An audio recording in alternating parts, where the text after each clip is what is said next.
how important ASO is for a paid app. Paid apps get a significantly smaller number of downloads, I think, overall from everything I've seen.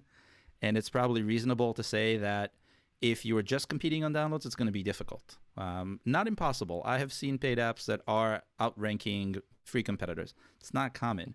But if you think back to, you still have that name, the subtitle, and the description, or the keyword list. If you find those keywords where you can actually compete, where you have the right performance, you can definitely be the number one solution. There is another problem that comes with that, and I don't think the goal of ASO or the first step of ASO should be to go to freemium, but I think freemium is overall a friction-reducing payment method. And the reason for that is, so you're number one with your paid app, and you have outranked and outmatched everyone else. But then when a person, because there is a person on the other side, they're thinking, should I try number one that costs $1.99, or should I try number two, which is free? I'll try number two because there's no commitment here. I'm not spending anything. I'm not paying anything. If it sucks and it's terrible, I'm just going to delete it. And then I might try the $1.99 one.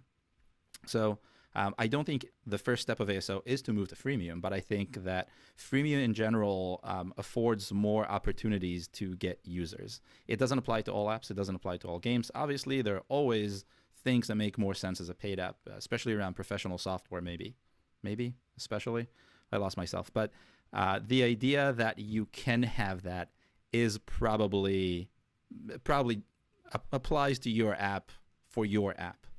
If you can go to freemium, and it does make sense from a business perspective, irregardless of, that's not a word. I don't know where I'm going here, but if you can actually sustain that sort of a business model, it might be better for you. And that's a decision that shouldn't come from marketing, shouldn't come from App Store optimization, I should say, but should come from understanding your market itself and your audience in a way their intent, but also what else is out there. What do you think about this, Parker? Yeah, no, well put. I don't think I could have really added much. In my own experience, the only thing I might be able to add here is that, I've worked with paid apps before. I worked with kind of like a cartoon. It was a cartoon app where you can kind of make like your own cartoon avatar of yourself. And I worked with a girl who's based out of Russia, who's designing this herself and did all the code and everything. And she had it was like $5.99.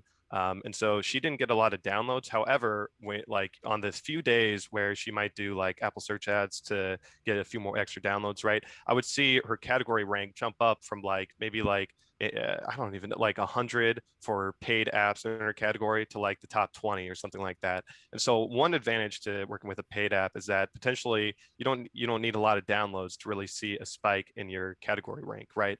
And so if that's something you're trying to do, I mean, at the end of the day, you really just want to get as many downloads as you can, and then hopefully get as many subscribers or as many paying customers as you possibly can, right?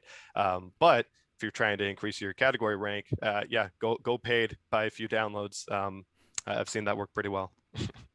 Interesting. It does make sense. I mean, the conversion rate from free to paid on a paid app is 100%. So all you need to do is get the download.